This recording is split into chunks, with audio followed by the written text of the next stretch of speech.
for detention and the basis for detention. So, what is the law and what is the crime that I committed?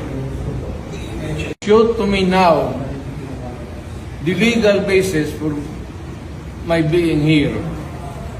As apparently I was brought here not of my own volition.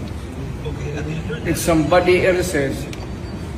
Kung hindi ibang tao, ikaw siguro, because this is your structure.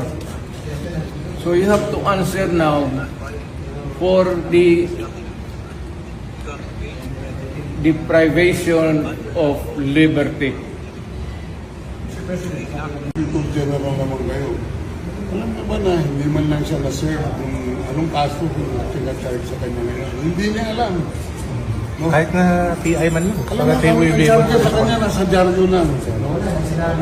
And then, hindi pa kayo na, ganito ginagawa natin. Sumusunod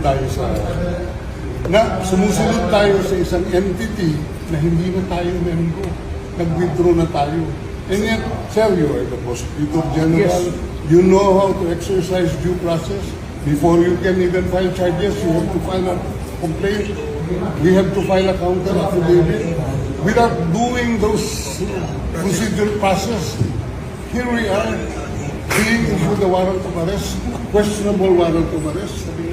Ano naman to, sir? There's naman doon, blooper, puro pagdating sa trial dyan, tatawagin kita sa witness stand. Sabihin ko, you're the person who arrested me. May I know the reason why? Have you read the documents?